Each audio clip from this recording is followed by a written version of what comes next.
But we're live. Bismillah ar-Rahman ar-Rahim. Alhamdulillah wa salatu wa salamu ala Rasulillah wa ala alihi wa sahbihi ajma'in. Let me get the screen up and running, guys. Give me a second. B2D. Oh no, I was writing it in Arabic.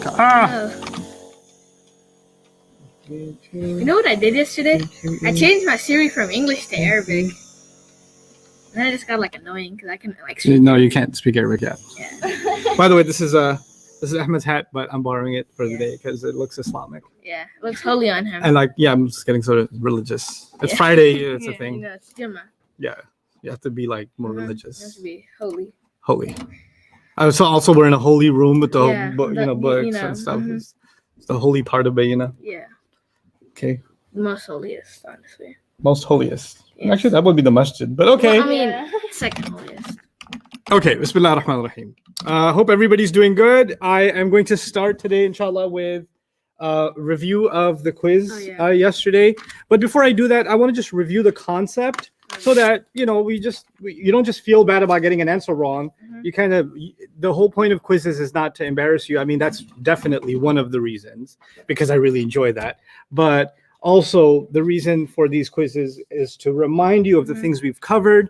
Some of those things get rusty and then you have we did that, and that's okay. That's kind of the idea until that becomes it's something that never leaves you. For now, you can start forgetting some things, and my job is to remind you again and again, and that's okay. By the way, just so you guys know, Sarf is going to last us this intensive, which is another couple of days. This intensive, because we took a couple of days out to review the exam. So this intensive is going to go until day 8. Then we're going to have our 4 days off. Then we'll have 10 straight days of Sarf again. And then when we're done with that, then we're actually going to start studying Arabic. This was all preparing you to study Arabic with me formally, which is the textbook. There's the actual textbook that we're going to go through. We're not touching the textbook yet. We're actually doing these intensives so that we can get to the textbook. Then when we get to the textbook, we're going to start over again. Properties of the ism, fragments, invisible is, past tense, present tense, sarf.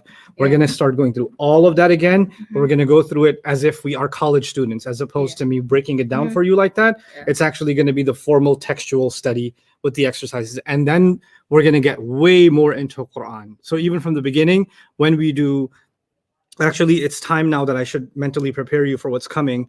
I'll write that on the screen. Surah Al-Munafiqun. Surah Al-Munafiqun. Okay, that's the surah that I would like all of you to try to memorize. Okay. You have a month to do it, so that's quite a bit of time. No, إذا جاءك المنافقون. Is it long? Huh? It's about a page.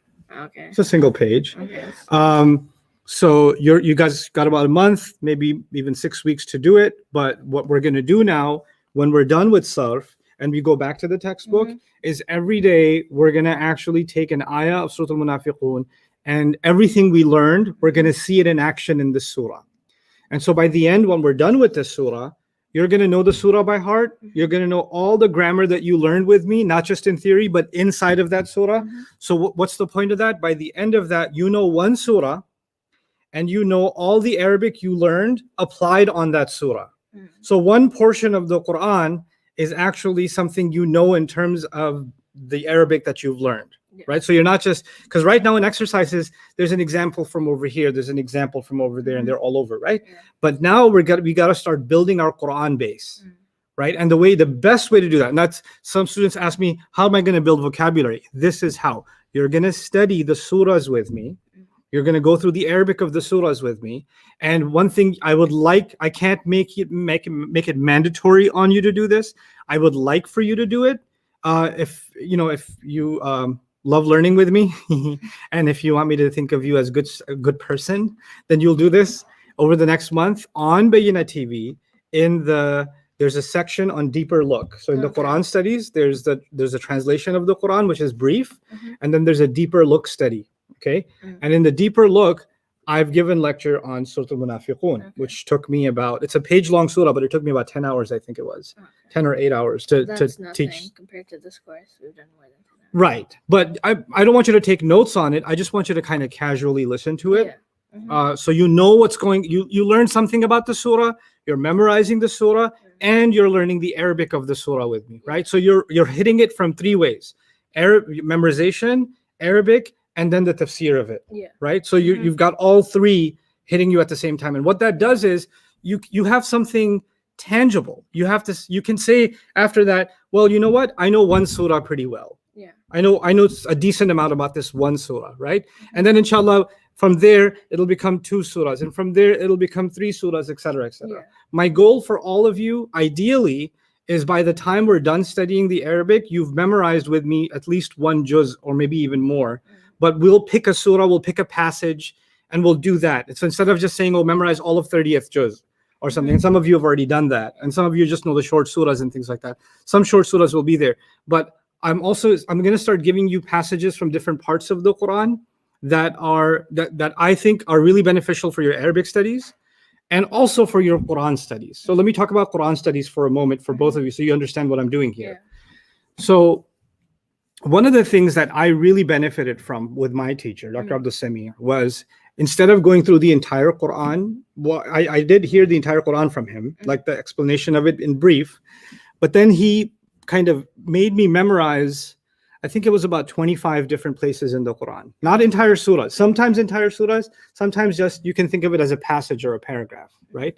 And it was this curriculum of different pieces of Quran. And what it does is, if you think of Quran like a building, then those were kind of like pillars in the building. And the thing that holds the building together is the pillars, right?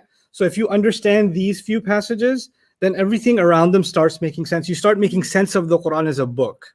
And then when you study it beginning to end, you have this kind of architecture in your head already of what are the main subjects in the Quran, how are they talked about, and things like that. So similar approach is what I'm going to take with you guys. You're gonna study the Arabic of it. You're going to study the meanings of it. The meanings of it, of course, are in the Bayyinah TV lectures. So I won't take time to do that because I put a lot of work into giving those lectures. And I actually intended to do that for people like yourself, people that are going to study the Arabic with me, people that are going to put in the time and try and memorize it. And now they have a way of contemplating on it more deeply. Eventually, what's going to happen, inshallah, what's my vision for you a year from now? A year from now, we come back to Surah Al-Munafiqun. You've already heard me talk about it. And we're going to open up Ibn Ashur and read Surah Al-Munafiqun from a scholar that wrote about the surah. And you're gonna read it and you're gonna translate it for me. I'll give you translation assignments. So you'll read the Arabic text of a tafseer, and you're gonna tell me what the mufassir is saying, right? And then the goal after that, once you get good enough to read, is then we'll actually start doing discussions. We'll actually the platform, whether it's social media or it's on Bayyinah TV, the platform is gonna start being used for us to say, hey, let's study Quran together. So everybody read your favorite tafsir of this ayah and bring your contemplations, reflections, questions, and let's discuss it together. So that's where we want to get to as a world, because you guys are all over the world, really. We're engaging in worldwide Quran conversation, which is, to me, that's the ultimate dream, actually. That yatadarasunahu bainahum, right? In a real sense, we're contemplating Allah's word with each other. So I'm really, really excited about what's coming ahead of us, because again, this is not an Arabic course. This is us connecting to the Quran in a very meaningful, significant, deep kind of way, inshallah ta'ala. Okay, so let's review a little bit of the present tense. So in your original notes, this was on page 39. So I'm going to open. I'm really bad with surahs, unlike Dr. Zakir Naik, who's amazing with numbers. He's like a number machine. He's just like I met him, Yeah. And it was pretty intense. It was really intense. It was pretty funny too. Yeah. So anyway, surah number 63. Okay. My hunch was right. So maybe I'll tell you that story one day when I met Dr. Zakir Naik. He's pretty epic. When we studied the present tense in your notes, in your original notes, the first 2 intensive notes, let me open that up. Let's see. Well, even before then. So the first thing is you guys memorize the present tense, and Maryam has gotten so good at the present tense. She could start a TV show called the present tense. Yeah. She's like Queen Mudari'. Mudari' means present tense, right? Yeah. Okay, so why don't we get impressed by Maryam first? Go ahead, Maryam. Bismillah. Wait, come closer. So the world can see you. Yeah, so let me zoom out a little so you can't see. Yeah. Yeah, huwa yansuru. Move in. Come here. Break furniture. Come on. هو ينصر هما ينصراني هم ينصرون هي تنصر هما تنصراني هن ينصرن Allah. أنت تنصر أنتما تنصراني أنتم تنصرون تنصرون Yes. أنت تنصرين أنتما تنصراني أنتن تنصرن. Don't help her. Do not help her. Don't do it. Yeah. Don't do it. أنا أنصر نحن ننصر. Yes. أنا أنصر نحن. Wow, 99.5. Yeah. Well done. Well done. That's what I could say. You should watch a recording of yourself saying this from 3 days ago. Oh yeah. It would be funny. You should just watch what you were doing and what you're doing now. I'm really proud of you. MashaAllah. That's my student right there. See? And some of you sent me your recordings. You were amazing. And some of you sent me your tears.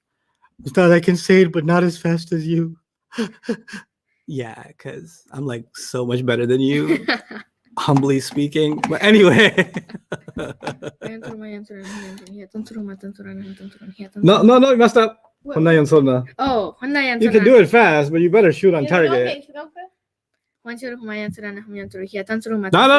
What? Too fast. You ate up the word yansuruna. You didn't say that now.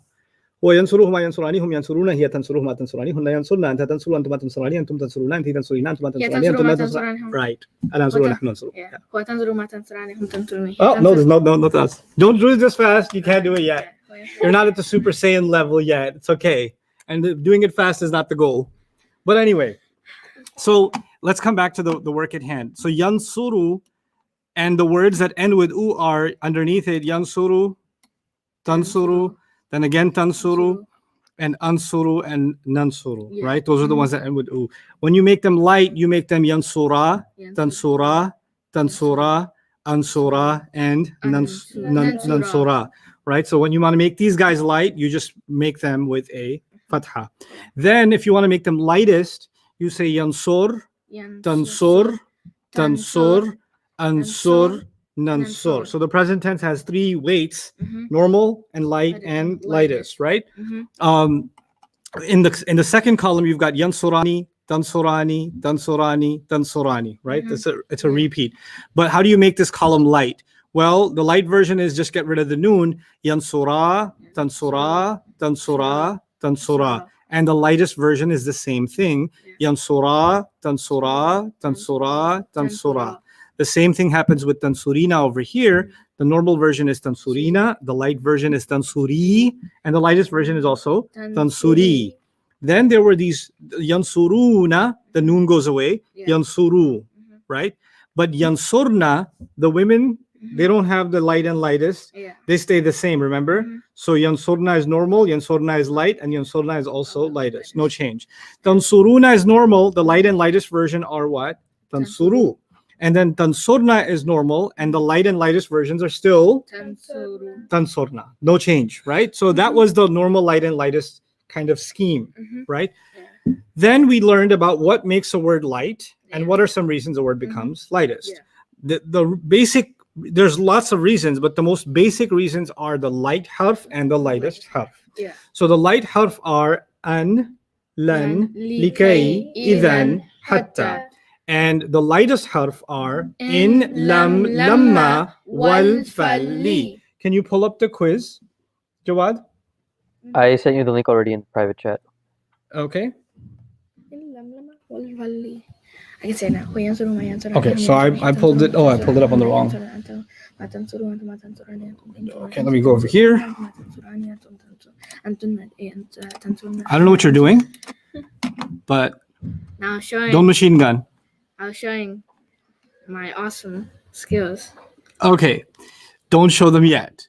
Okay. Now, we're looking at line number 1. Okay, read the first one. An yadriba, liya. Then second one, liya kulu.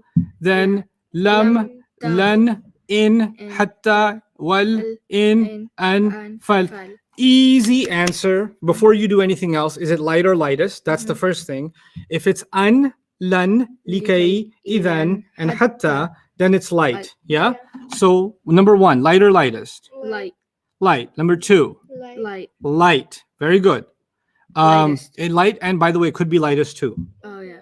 Okay. Mhm. Why? Because in lam, lamma, wal, fal, and Li. li. So it could be light or lightest. Oh, yeah. Okay. So the right answer for number 2 is light or lightest. Lam. Lamb. Lightest. Good. Lan. Light. In. Lightest. Lightest. Hatta. Light. Light. Wal. Lightest. Lightest. In. Lightest. Lightest. An. Lightest. No. An. Number 9. Number 9 is lightest. Light. Number 9 is light. Oh yeah, number 9. I got that right. Fal. Fal is lightest. In lam lama wal falli. Correct. Did you guys get that? We did it rather quickly because we know the harf by heart. Yeah. In, lam, lamma, wal, fal, and li makes it lightest, and an, lan, likay, even hatta makes it light, right? Oh, light. Light. Now, it asks an additional question. What is the original huwa version? Meaning, how do you make it normal again? Mhm. Yeah. How do you make it normal again? Yeah. When we make it normal again, we're not going to say the harf with it. Yeah. Because if you say the harf with it, it's wrong to say it in the normal version. Yeah. So the answer for number 1, any guess, Mariam? What would be the normal version?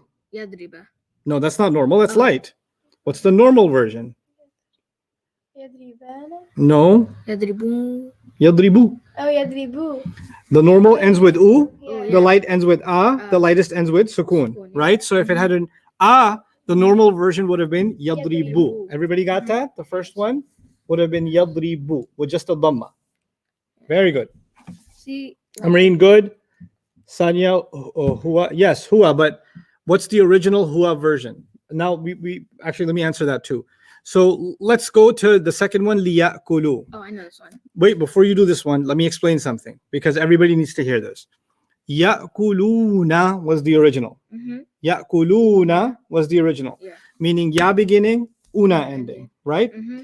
And the lam, because it's light or lightest, took it away, right? Mm-hmm. But they don't want ya'kuluna in the question. Mm. The government wants huwa. Hua. But ya'kuluna is not huwa, it's hum ya'kuluna, Yeah. right? So how do you go back to huwa version from ya'kuluna? What? Hua. Yakulu. Yes, huwa ya'kulu. Don't make it long. Huwa ya'kulu. Huwa ya'kulu. Huma ya'kulani. Hum kuluna. Hiya Maryam, you memorized it. Yeah. Now it's time to put it to use. Hiya ta'kulu. Huma ta'kulani. Hunna ya'kulna. Anta ta'kulu. Antuma ta'kulani.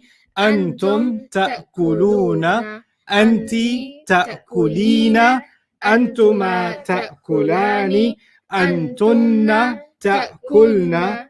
Ana is hard. You can say akulu, but they actually make it easier because it sounds like a hiccup, like akulu. Mm-hmm. So they say akulu. Akulu. Akulu. Nahnu na'kulu. Nakulu. Go back to the hiccup. Na'kulu. Nakulu. Ahmed, run over and ask Brother Sekou to turn the AC down in here. I'm sweating and I'm gonna die. Okay. Okay. Well, everybody dies, but not everyone truly lives. Okay. Anyway, lam taghfir. By the way, somebody's Khadija said this was so confusing. Is it still confusing, Khadija? And if so, tell me what's confusing. Merciful soldier. Really? Where do you come up with these names? Who comes up with this stuff? Number 2 is light or lightest. I missed it. It's light or lightest, in fact. Okay. All right. Very good. Okay. Imran, so you say for number 3, yaghfiru. Imran says that the normal huwa version of taghfir, first of all, ta is not the huwa version. Huwa starts with ya, right? Yeah. So we're going to replace the ta with a ya. And the ending is lightest right now. But to make it normal, you go take it back to the u ending. Yeah. So yaghfiru. Hua yaghfiru. Yeah. Yaghfiru would be the right answer for this one. Lan nu'mina. Should we replace the first letter before we make it the huwa version? Yes. With what? Yeah. Yeah. And what should the ending be? Hua yu'minu. Right. Yu'minu. Yu'minu. Yeah. Very nice. And number 5, in yadhharu. Yadhharu. Yadharu. Well, the oo at the end is the light version of what ending? Huwa. Mm-mm. No. The oo at the end, the Oh, wow at the end. You see that wow? Yeah, the That's no, not homa, no. Huwa Oh, yansuru. hum, sorry. Homa. Yansuru. Homa yansuru. No, huwa Wait, yansuru. wait. Huwa. Huwa yansuru. You memorize this. You got it right. Don't undo it. Homa. Huma yansura. Really? Wait. Huma yansurna. Huma. No, it's huwa yansuru. Okay, everybody stop. Deep breath. Now give me the huwa chart again. Huwa yansuru again. Huwa yansuru. Huma yansurani. See? Now you're saying huma yansurani. You're back to normal again. But for a moment there, you said huma yansuruna. Then you said huma yansurina. Then you said everything else. And I said, what just happened? We made so much progress. Yeah. Why are we going backwards? No, not another 4 years. I'm kidding. But I'm saying, so yansurani. Yeah. Okay? So this is not yansurani. Yeah. This looks like yadharuna, which is hum. Yeah. But we got to take it back to the huwa version. How do I take this to the huwa version? Huwa yadharu. Yes, that's it. Yadharu. Mm-hmm. Huwa yadharu. I know it, so I'm pretty. Oh, you know it? I think so. Like you're a poet? Okay. You can Okay. tell the rhymes, bro. Okay. You're trying to show it? Okay. Hatta yaqula. Hatta yaqula. What's the normal version, first of all, of yaqula? Yaqulu. Nah. Yaqul. You can't change a letter to make it normal. Yaqulani. Oh yeah, yaqulani. You can't go back and say yaqula. Normally was yaqulu, but when we make it light, we make it yaqula. No, the alif stays. The noon was gone. The noon just bring the noon back. So yaqulani. Simple as that. Now we got to take it to the huwa version. The normal yaqul. Should it end with sukun? Yaqulu. That's right. Yaqulu. Huwa yaqulu. Wal yaktub. Maryam, I'll try to have you do this one. I just want the huwa normal version of yaktub. The huwa normal version. Yaktubu. That's it. Done. Yaktubu. Great. Great. Nattabi'i. This should be considered nattabi' with a sukoon. Oh, okay. It's trying to connect to al-huda, so the sukoon became kasra. Yeah. Okay? So we briefly touched on that when we were doing light and lightest, but we'll come back to that anyway. It's okay. So just for now, assume that it's nattabi'. Okay? Now, how do I make this huwa and normal?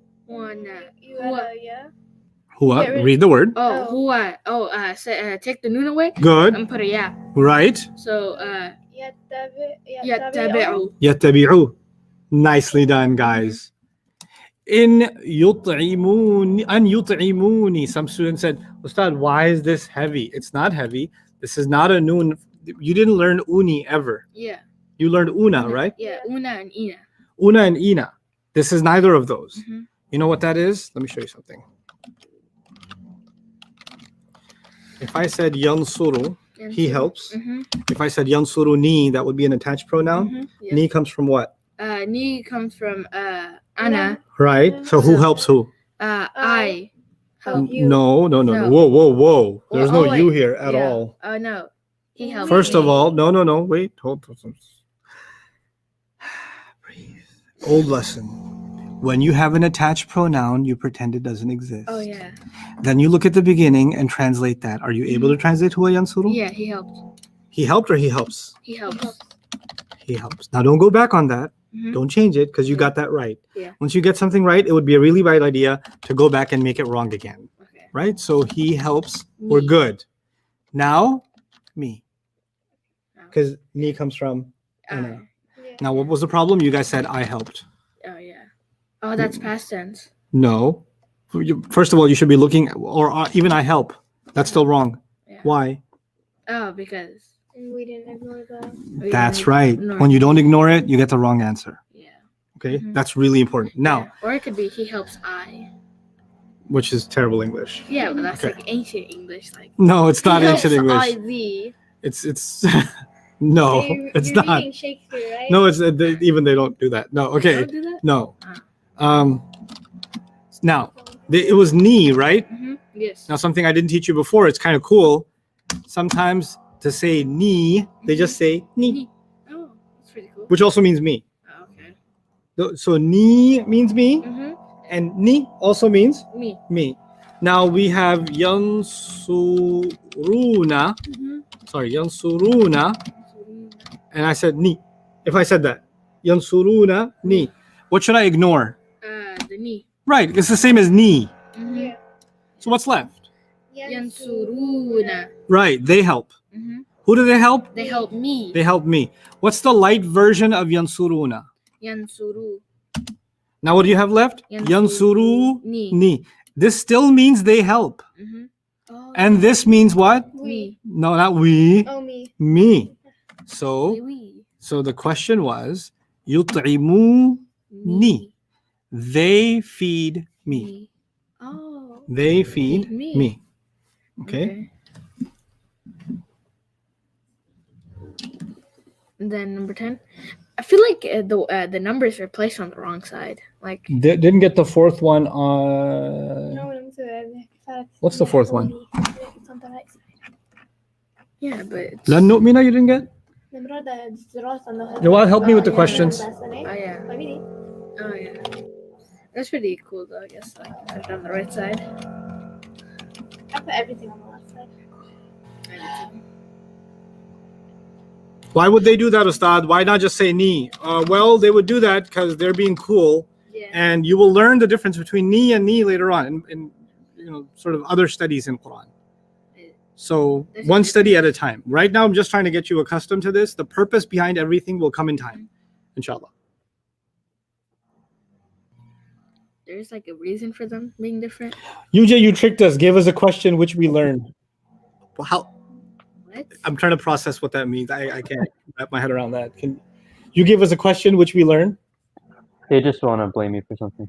Okay. I couldn't get it in 1,000 years, Muntasir. How about 70 hours? That's a lot less than 1,000 years. Yeah. Have you been with us from the beginning? Do you need the review? I think you do. I don't think it takes 1,000 years. I think maybe it takes 2 2 years. 2 hours. Mm. Yeah. So Yeah, it's not have a little more faith than, yeah. What's the Hua version for Yutraimu? يطعم. يطعم. Yep. Simple. That's the Hua version. Yeah. Okay, so that was our review. We didn't do number 10. Number 10? What was the what? What are you talking about? Yeah, we just did. Oh my god, we did number 9. We didn't do number 10. Fal yunfiq. Well, Ahmed, what's the normal version of yunfiq? ينفق ينفقوا. That's it. Done. Yunfiqu. Yeah. Now, some of you students have a hard time learning something if you don't know its purpose. Yes. And I'm teaching you the families, but I haven't taught you their purpose. Yeah. Right? Mhm. And so some students are like, why are we learning this? We don't even know its purpose. And I keep telling you, I'm the purpose right now. I'm telling you it's important, so you're going to learn it. Mhm. You're like, but that's not good enough for me. I need some evidence of why, I need dalil for why it's important for my Islam.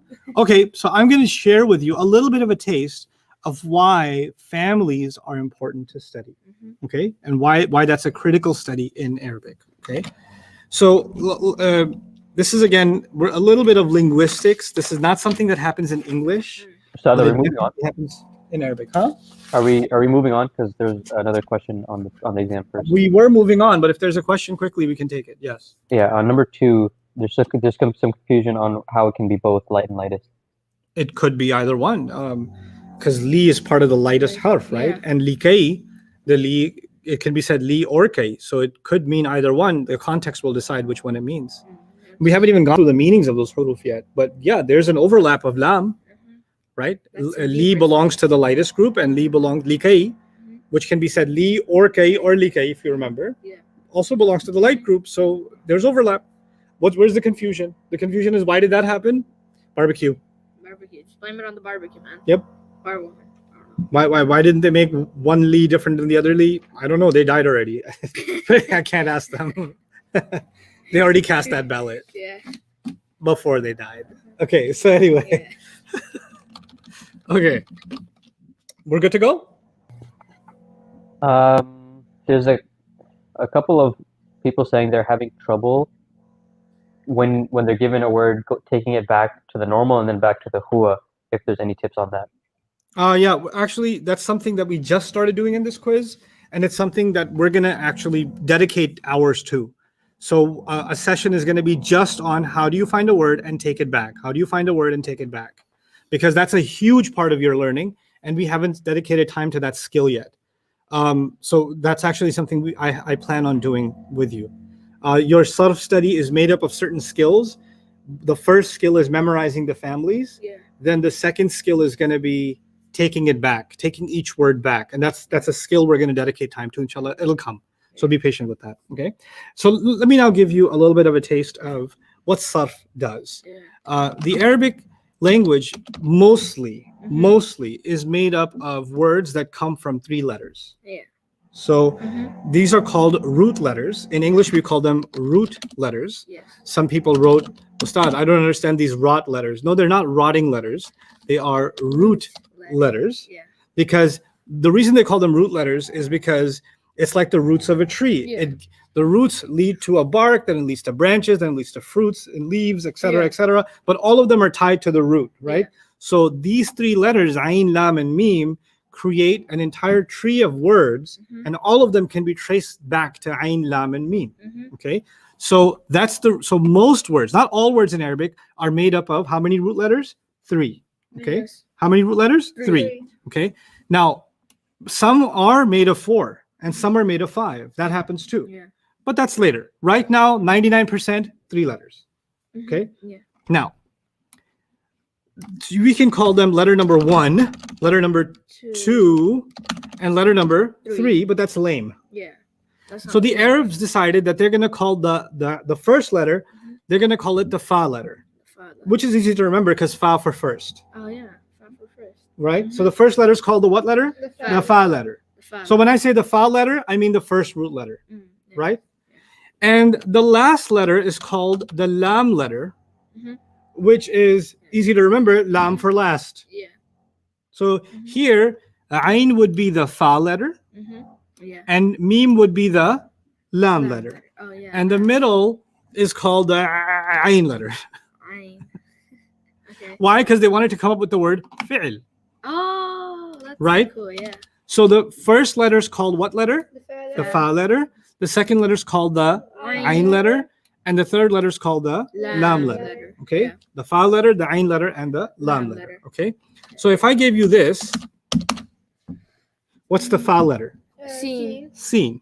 What's the ayn letter? Lam. And what's the lam letter? Meme. Wow, the lam letter's meme? Oh yeah. The lam letter's not lam? No. No, because lam means last, Last. Yeah. right? So the Arabic words are made up, most Arabic words are made up of a fa letter, a ayn letter, and a lam letter. So far, so good. What is the fa, ayn, lam letter? First letter, second letter, third letter? Give me all of Got it? Raja. So far, so good. So far, so good. Okay, now let's take ayn, lam, mim. That's my fa, ayn, and lam letter. If I mess with this and do this, it's still the same 3 letters, right? Yeah. But now what's my fa letter? Your fa letter is Ayn. Your Lam. ayn letter is, Or Ayn. ayn is mim, and lam is lam. Lam. Is this the same fa, ayn, lam, or is it a different fa, ayn, lam? Different. Right. So you know what's going to happen? This means something totally different from this. If you move them around, then it's a different seed, which is going to give you a different tree. Oh, okay. Okay. You know how sometimes when you say a word, I say yadrusu, and you're like yasrudu, you kind of move the letters around. What are you doing? You're putting the fa and the ayn and the lam, and you're taking the lam and putting it in the fa, which makes it a different word altogether. Yeah. Now watch this. Now we're going to go back to ayn and lam, and so the order matters.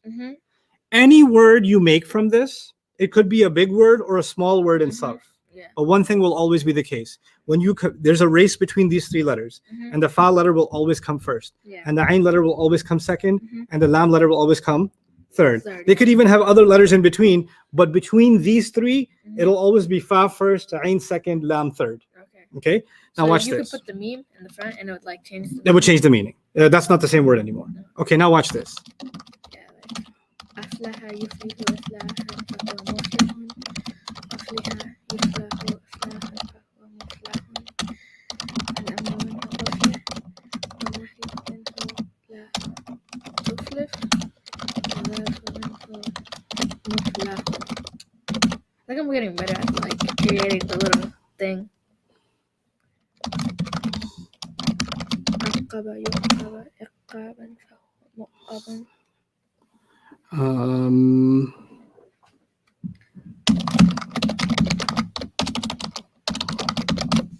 Okay. What were my fa'in lam letters? Ain, lam, and mim. Mim, yes. From it we made ilmun. Let me make another word. Alamun. Alamun. Ilmun, alamun. And I'll make alamatun. Say the word. Alamatun. There's a past tense. Alima, a'lama, yu'limu, i'laman, ta'allama, muta'allimun, allamatun, alimun, ma'lumun, ista'lama, ta'limun. All of these words have ain, lam, and mim. But some of these words are not 3 letters. Some of these words are like ain is 1 letter, lam is second, then there's an alif, then there's a mim, and then there's a ta, right? But ain still came first, and lam compared to ain still came second, and mim still came third. The other letters are not part of the race. The alif and the ta are not part of the race.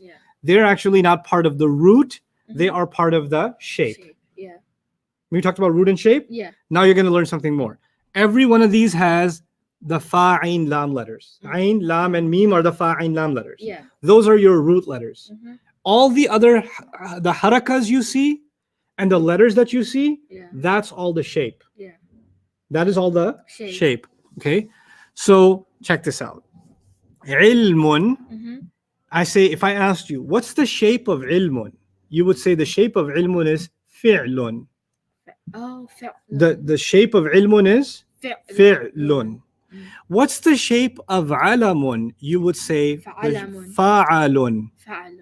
You would replace the ain letter with fa, the lam letter with ain, and the mim letter with lam, the lam letter, right? Fa'alun is the name of the shape. Hey, somebody says, what's the shape of alamun? Oh, it's fa'alun.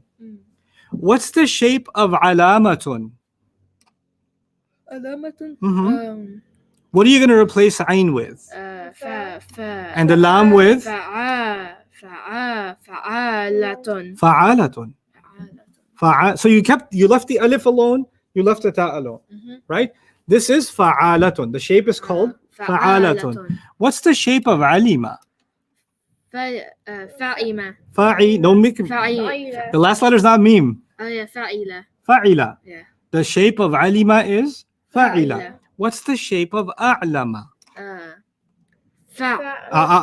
You can't replace alif. You can only replace what? 3 letters can be replaced. The ain will be replaced with fa. The lam will be replaced with ain, and the mim will be replaced with lam. Which letter will not be replaced? The alif hamza. So in any of these words, so now we're getting into bigger words, right?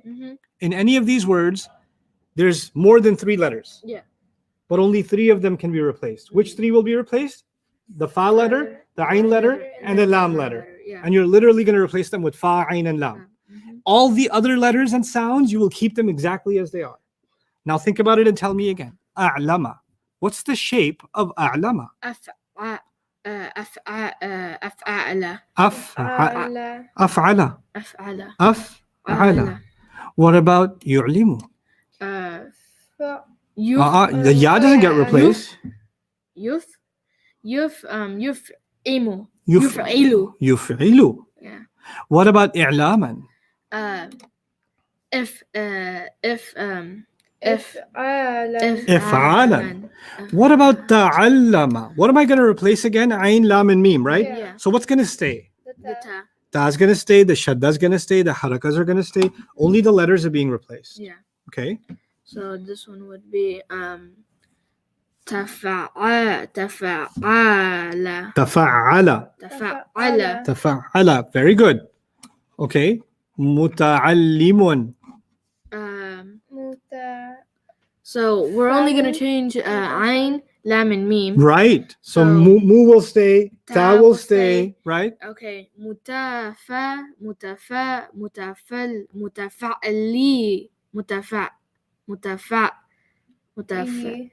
Yes. Mutafa'ilun.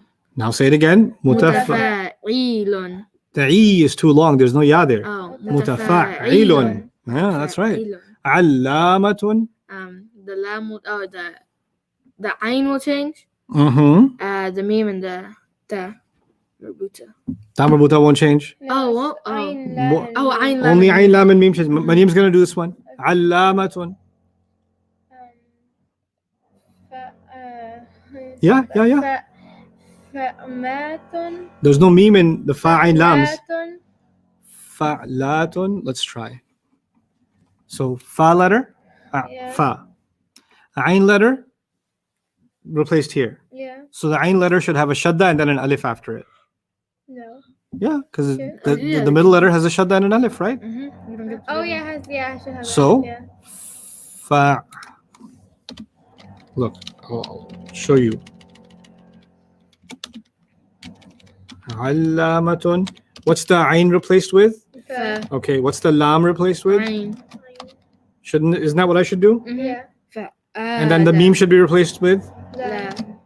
and then the dash should say Fa'alatun. fa'alatun. Got it? Fa'alatun, yeah. Mariam, try this one. Alimun. What letter's gonna stay? Mun. No, one is not gonna stay. What letter's gonna stay even when I Oh. replace everything? I'm not even. How many letters are supposed to be replaced? 3. So which is the fourth letter that's not part of the game? That's gonna just stay anyway. There's 4 letters here, right? Yeah. Which one's not part of Yeah. What's the? that? Yeah. That's gonna stay. Yes. We're getting a lot of requests to write both words, the ayn lam mim and the fa ayn Okay. lam. Well, first, let's do it orally. Then we'll go back and write them all. So it will be reinforcement. So alimun. Fu'ayman. Well, okay. So fu'ilun. You want to say fu'ilun is the same as alimun. The first letter. On the ayn add a alif. Okay, on the ayn letter add an alif. Oh wait, no, don't add an alif. Get rid of the alif. Then what? Add a yeah. Okay. What about the a'a and the fu? Shouldn't it be a Fa. fa? Yeah. Yeah. Fatha. Everything should match. Mhm. Yeah. The only thing you're doing is replacing ayn with fa, lam with ayn, and then mim with lam, right? Ma'lumun. Fa. No, what's the first letter that can be replaced? Oh, ayn. Right. So what stays? Maf. Maf'ulun. Yes, maf'ulun. Mm. Maf'ulun. Better. Slowly but surely. Slowly better. Ista'lama.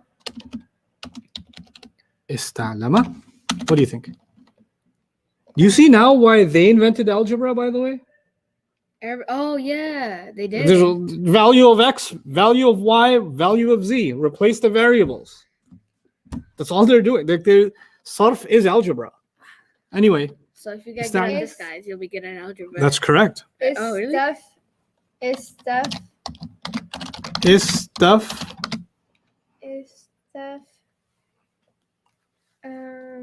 Iran.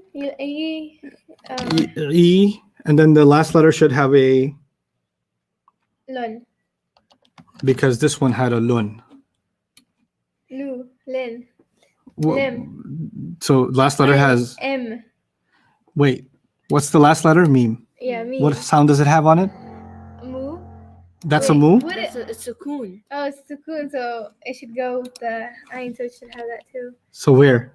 On top of it. Get On top of what? On top of the lam. Do what? Say Add it. the sukun. Say it. An. Huh? What did you just say? Read the word. The whole thing? Yes, read the whole word. Istaf an. Istaf'il. The meme is Oh, gone. il. Oh, okay. The meme is replaced with lam. Is that a okay or is that No, okay? I understand. Okay, stop picking on me, okay. Yeah, You get it? yeah. Okay. Huh. Okay. Ta'limun. Ta'lim. Oh, it's my turn. Hmm. So the ta stays. The ayn goes. Mm-hmm. Tef. Lun. Taf'ilun. Taf'ilun. Okay. Yeah. When you get good at sarf, any word you look at, you fa'ain lam it. Yeah. So I'm, other than the words that are not from sarf, like, and I'm reading Fatiha. Alhamdu, hamd is fa'lu. Fa'alu. Fa'lu. Hamdu, fa'lu. Lillahi Rabbi, Rabbi is fa'li. The ra, ba, and ba, they're together. Al-alamina is al-fa'alina. So it's fa'al. Ar-Rahman is fa'lan. Rahman, fa'lan. Ar-Rahim, fa'il. Maliki, fa'ili. Yeah. Yawmi, fa'li. Yeah. Ad-dini, fi'li. Yeah. إياك نعبد نفعل Naf'ulu. Oh. وإياك نستعين نستفعل, which is a little harder. اهدنا, that's even harder. افعلنا, which you're not ready for. الصراط الفعالة المستقيمة المستفعلة صراط فعالة الذين أنعمت أفعلت عليهم غير فعل المغضوب المفعول عليهم الضالين الفاعلين. Some of them are hard, some of them are easy. But I want to get you to that point. You look at a word, you can fa'ain lam it. Okay? What does that mean? You can fa'ain lam it? You can tell me what shape it is. Yeah. Because once you know what shape it is, then you can manipulate that shape. Okay? Now go back. It's like clay. It is like clay. Now look at all the words that came from ain, lam, mim. Ain, lam, and mim. Let me just say the English words. Knowledge. Knowledge. A marking. Or a flag. Flag. A symbol. Symbol. He knew. He informed. He informs. Information, or to inform. He learned. A learner. A scholar. Knowledgeable. Known. Something known.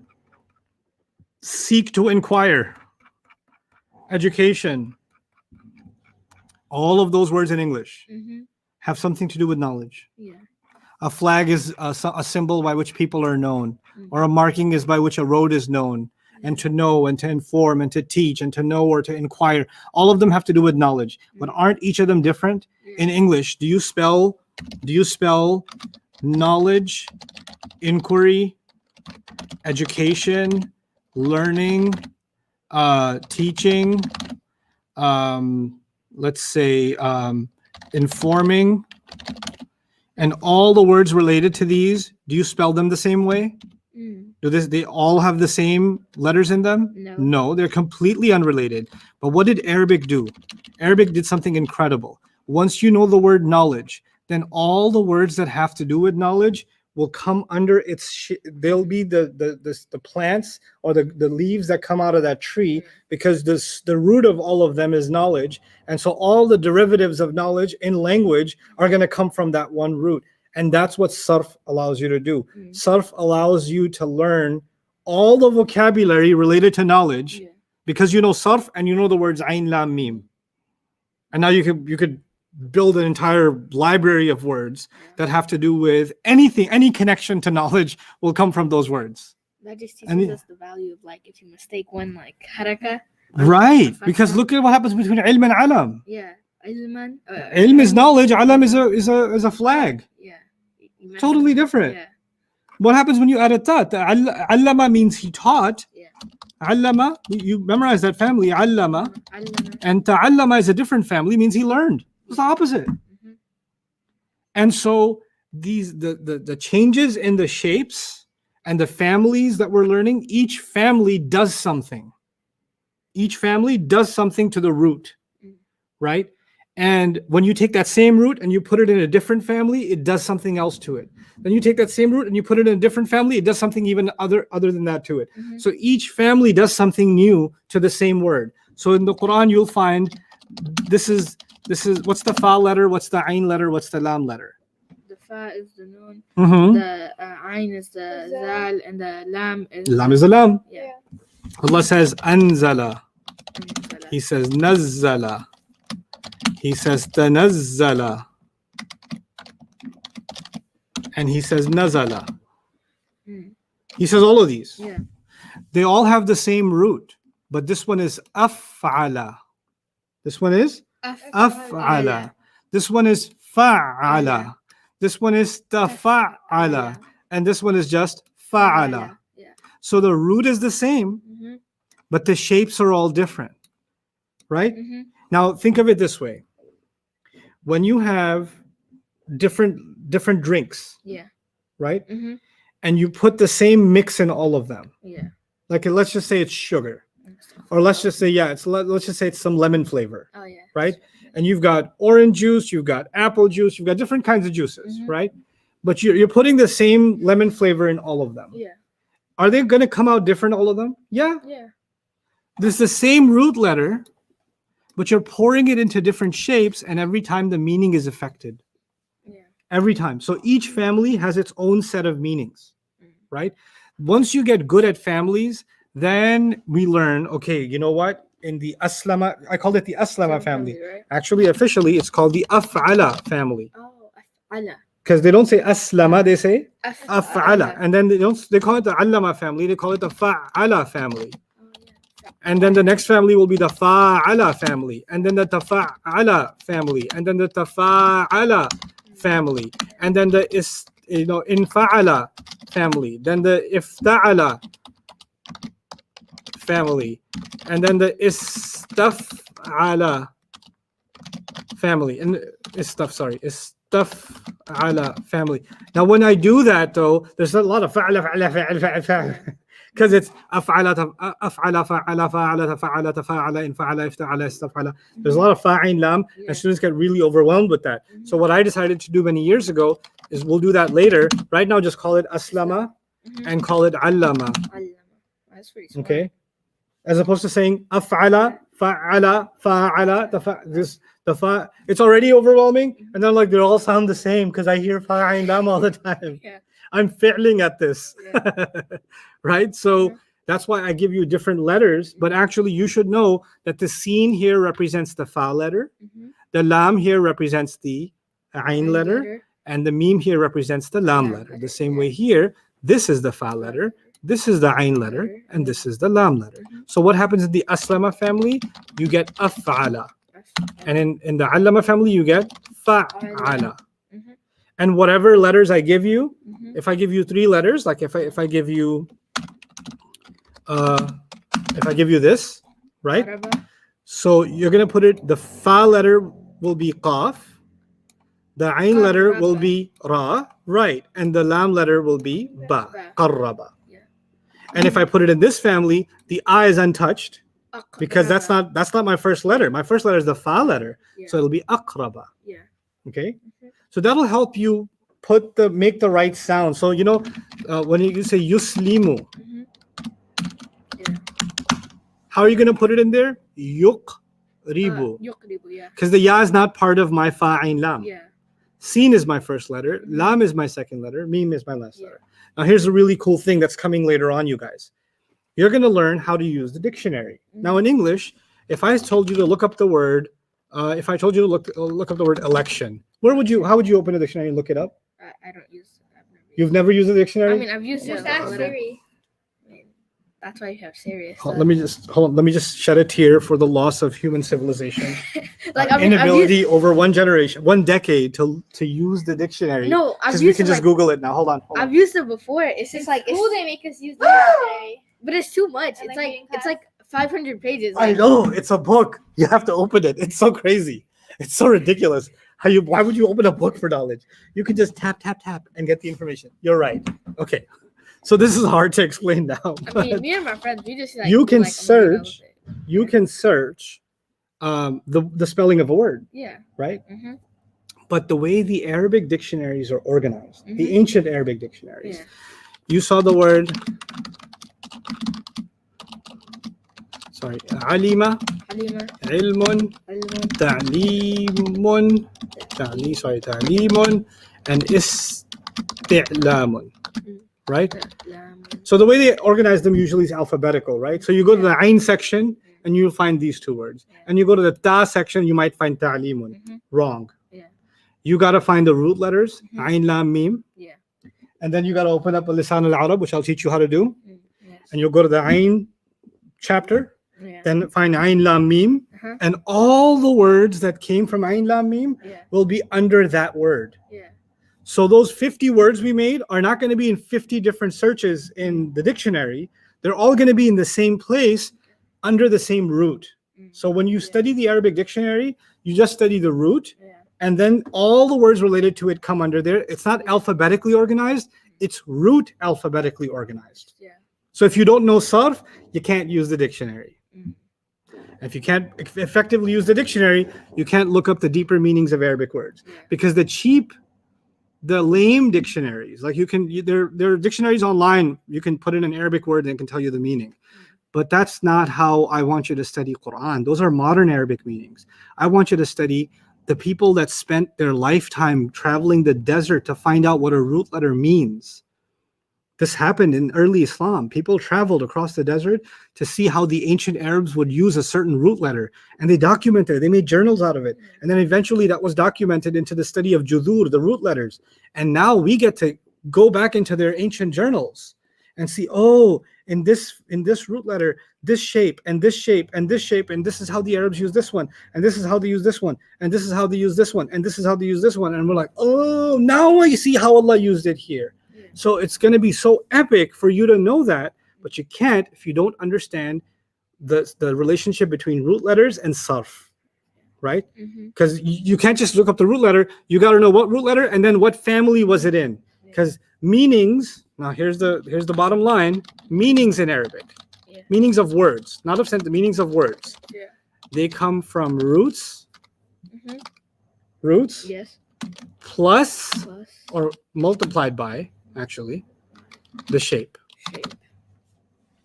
multiplied by the usage of barbecue Arabs. Barbecue Arabs. Okay. You got to know all three. Yeah. You got to know root, which is what we're trying to do. Yeah. Then we're learning the shape. Yeah. Right. Then we got to take that root and that shape and then go to the ancient Arabs and say, hey, how did you use this root and shape? Some people say, I know the root, so I know all the times the word is used. No, because that same root in different shapes can mean totally different things. Yeah. It doesn't mean the same thing. And some people are so bad at sarf, they see the root and they say, well, I have vocabulary, so this word, I already looked it up in the dictionary. I know what it means. Here's what it means in this. No, I don't want to say a bad word. So no, not genius. That's not the right shape for that meaning. You're translating it as if it's a different shape. You can't just look at the root. You also have to look at the shape. And then some people say, I'm just going to look at the usage of the barbecue Arabs. Yeah, but you didn't understand which shape they were using. Yeah. You gotta look at all three. So I'm going to train you to look at all three when you look at meanings of words. Right now, nowadays, or the lazy meanings of words is Google it. Yeah. Right? And you will get a meaning, but it won't give you the depth you need to study Quran. It'll mess you up, actually. They don't have those apps that are translating Arabic words, or if you're using Duolingo or something like that. Those are great apps for learning Arabic, how it's spoken today, and meanings of words today. But Quran is a different world. Ancient Arabic is a different world, and I'm training you for that world. Okay? So with that, inshallah, I'll give you guys your first break. Okay. There's quite a bit of concepts to think about. Roots and shapes and fa, ayn, and lam. Go, enjoy. Yeah. I'm sorry I've never used a dictionary. That's okay. It's not your fault. No. It's a generational problem. It took so long. No, it's not like I've used it before, right? But it took me like a whole class period to find like 3 words. I know. It's so hard. I'm going to make sure you use a dictionary. Like in So, Arabic okay, dictionary, Jawad, it I'll just take seems questions 10 if times you can read them off to me. All right. Like a random day of the week. Let's see. And he would give us 10 words we had to find in the dictionary. And we would have 15 minutes to do all If you don't mind me asking, how old are you? That's a Google. That's my answer. Oh, I thought you were talking to me for a second. No, not you. You didn't ask me how old I am. It's my turn, remember? No, I thought you were asking me.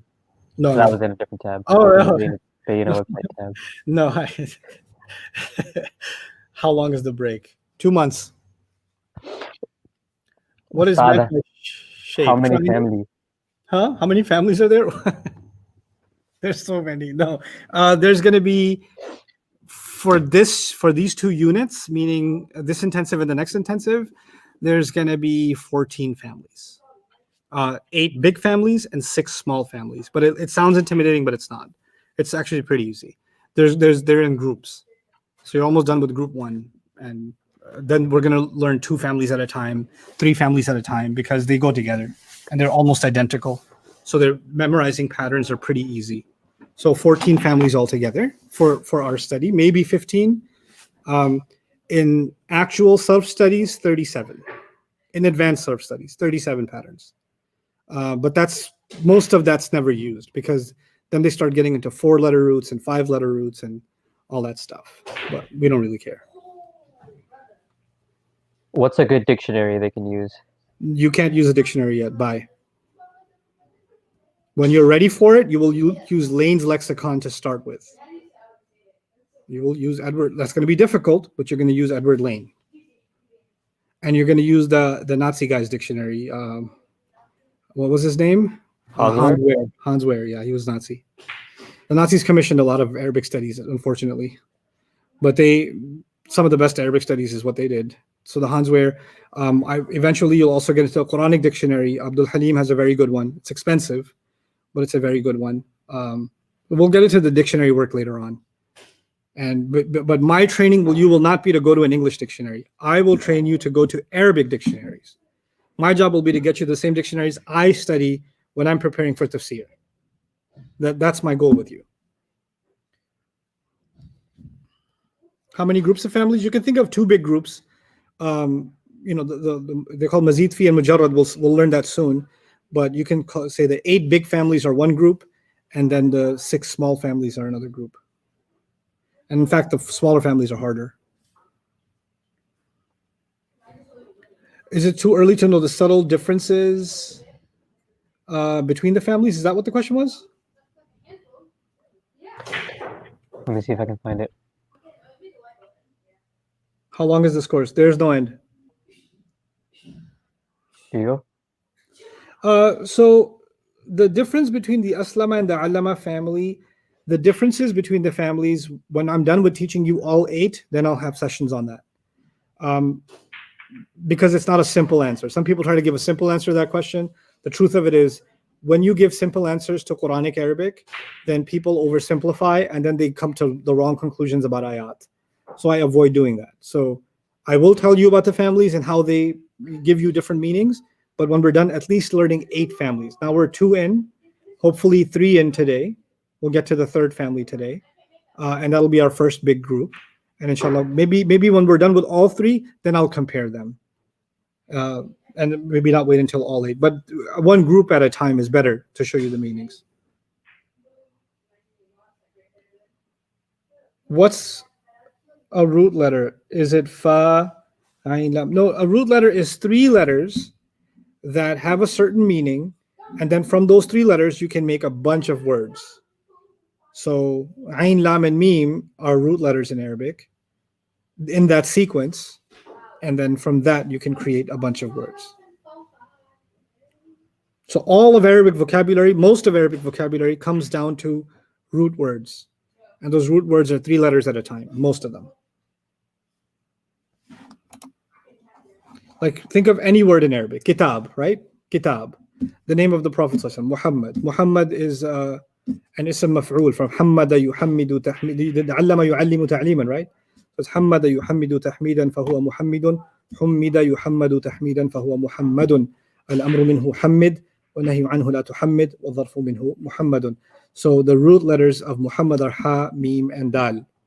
The same word from which we get Allah's name Al-Hamid, or we get Ahmad's name Ahmad, which is also one of the names of Rasulullah, or we get the word Hamd, Alhamdulillah, right?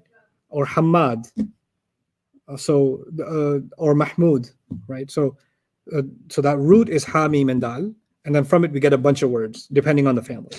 Okay.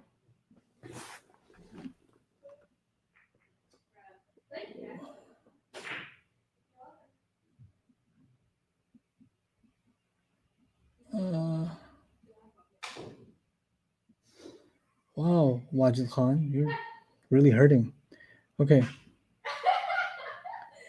Fa'il lam. Why fa'il lam is put on an ism? You can put any letters on anything. I didn't say it's a fi'l. I said it's fa'il lam. Yuqbilu, yunzilu. What about it, Nazia? What homework is this? Oh, the recognition one? Can you pull that up, Jawad? Can you pull up the homework? Sure. I'm looking at it here. You want me to share my screen? Yeah, go ahead.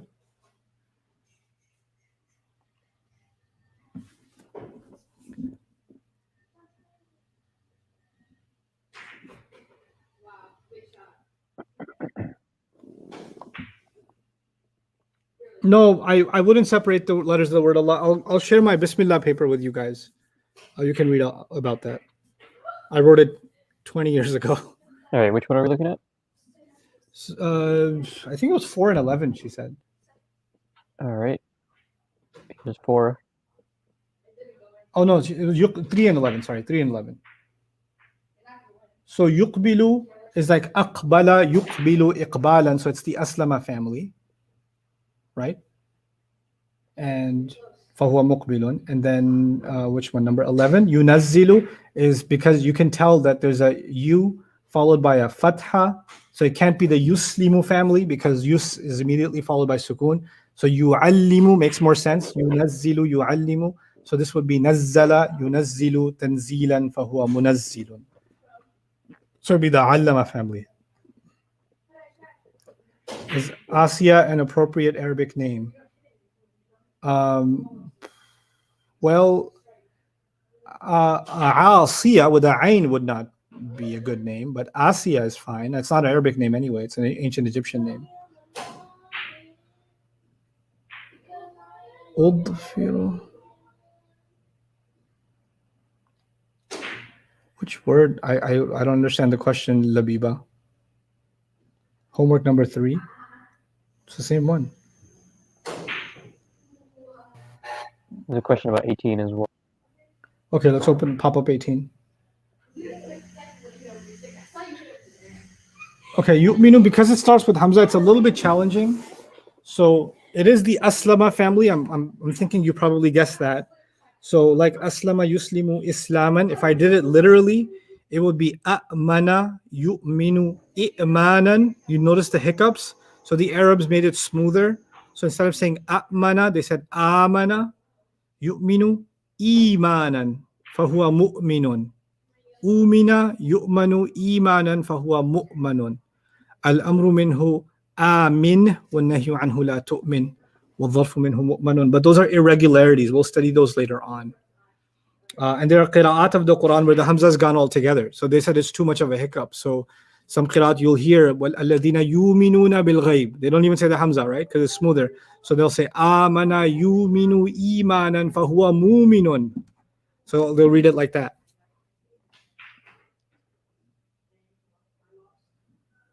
Yes, yukadhibu is allama family. Very good.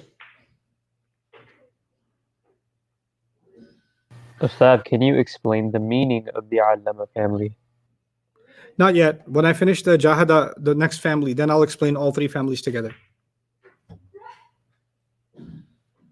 Okay, take 5 minutes. Jawad, if you'd like to answer questions, go ahead. Mute me, actually, while you're at it. Okay.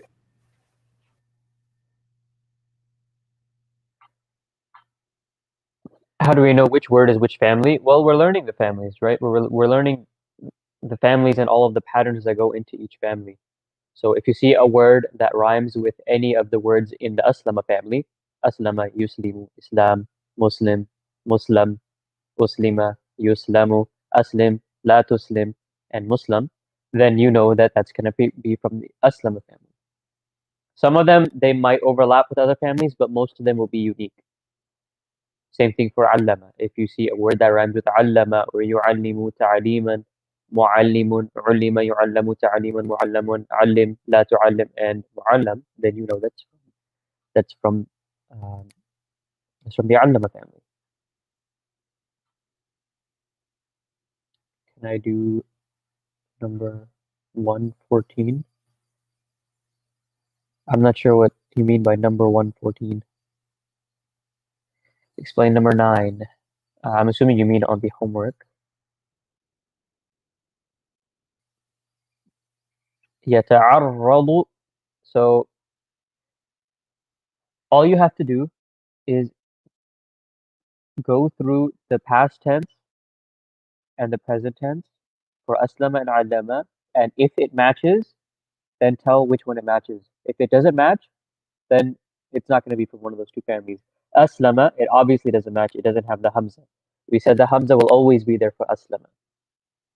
Yuslimu. The ya doesn't even start with u. It starts with a, so it doesn't match.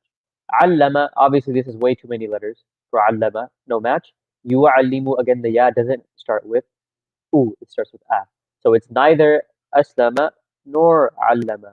So you would just put an X here. This is something we haven't learned yet.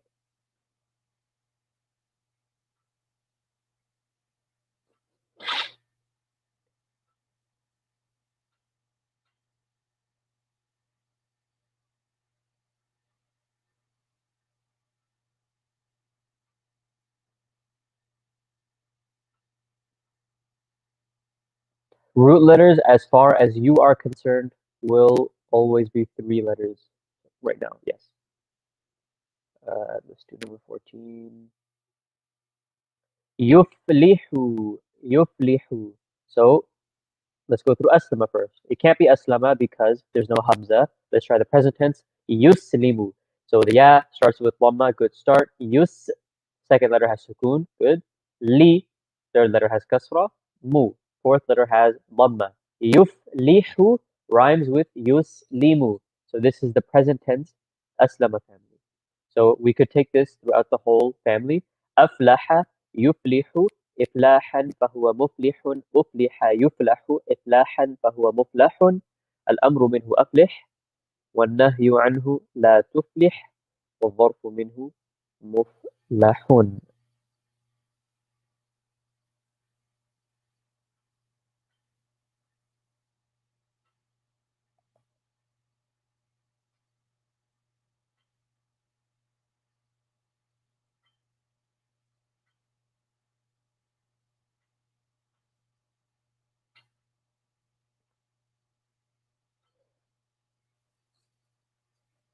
Mahnur, if you're having a hard time recognizing words, then spend some more time with the Aslam and Allama families.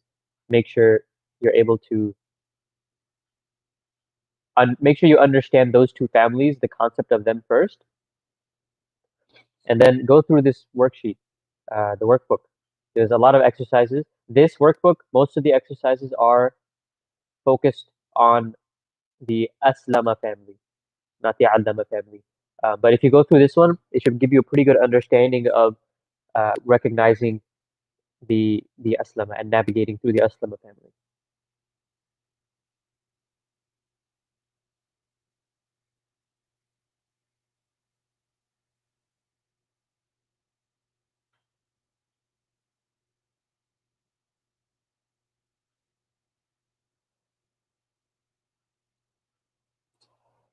Rusa, that's not my decision to make. What page is this? This is the first page. It's the first page, the second exercise. Manha? No, you didn't. You're good.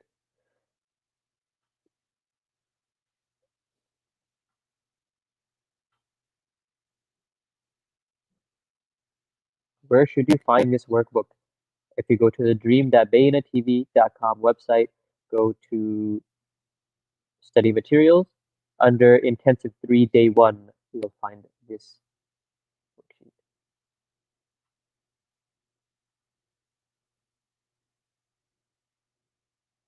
Oh, Manha, I won't answer on there because I don't really use it. Email instead, inshallah.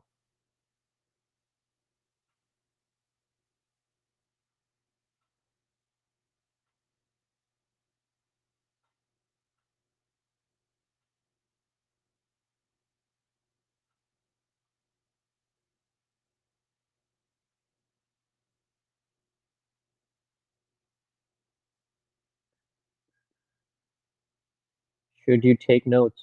That a good answer to that question is always yes.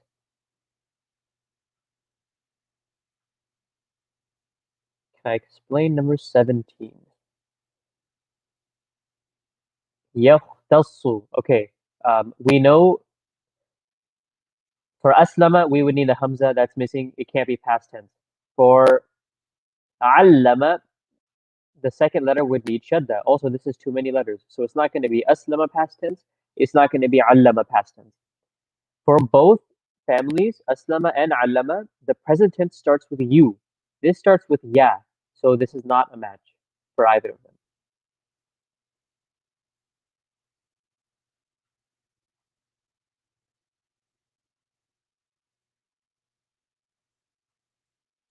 Okay, I will go to it one more time, inshallah. Oops. Okay. So this is the home screen. This is where you log in, right? At the top, let's see if I can zoom in. Right here, study materials. This is what you want to click. Then everything is split up by day. So this is intensive 1.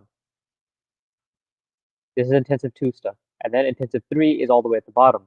Under intensive 3, day 1, you'll find the first workbook, days 1 through 5, and the key for it. You'll also find the audios, and each one is assigned to the day where it came from. Yesterday's quiz, day 5 quiz, is under day 5. The day 4 quiz is under day 4.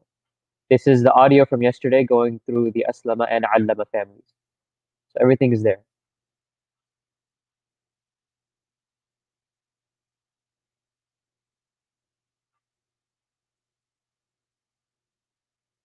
I'm going to get started now, Jawad. Okay. Yeah? Bismillah wa salatu wa salamu ala rasulillah wa ala alihi wa sahbihi ajma'in. Try to do this with me. I won't spend time reviewing because I expect you now to carry the review yourselves, but we will do at least some review in class. Aslama yuslimu islaman fahuwa muslimun. Uslima yuslamu islaman fahuwa muslimun. Al-amru minhu aslim والنهي عنه لا تسلم والظرف منه مسلم. I can't say the So the والظرف منه will always be a mu. Yeah, والظرف Mu منه and مسلم. always. Same as the maf'ul. Always. مسلم. Okay. علم يعلم. Oh, علم يعلم. Listen carefully now. Listen to what I'm saying. For most families, the present tense has an E before the end, the word ends, most of them. Okay. So we're still in those families where that happens. Allama yu'allimu. You heard that E? Yeah. Aslama yuslimu. Did you hear the E? Yeah. So the third family we're going to do is also going to have that E. So it's just something you have to get used to. In the second line, it's u'a. But in the first line for these 3 families, it's going to be u'i. Okay? So let's do that again. Allama yu'allimu ta'liman fahuwa mu'allimun. علم يعلم تعليما فهو معلم الأمر منه علم والنهي عنه لا تعلم والظرف منه معلم. Excellent. Okay. Now, third family. Say this for me. جاهد. This family has an alif, but not in the beginning. As the second letter. So whatever first letter, what's the fa, ain, lam of this? What's the shape of this? Say the word with its shape. فعل. Not fa'ala, no. فعل. No, look, fa should be long. فعل. That's right. Fa'ala is the shape, yeah? Yes. Jahada yujahidu. جاهد. Yujahidu. Now this time, remember the ketchup mustard? The idea, mustard? Yeah. This guy is weird. He gets 2 mustards. Okay. So we say jihadan wa mujahadatan. So it gets 2. Okay. Yes. Jahada yujahidu jihadan wa mujahadatan. Try to say that with me. Jahada yujahidu jihadan wa mujahadatan. Notice, just like the first 2 families you learned, aslama. The present tense was yuslimu. It had an u and an e.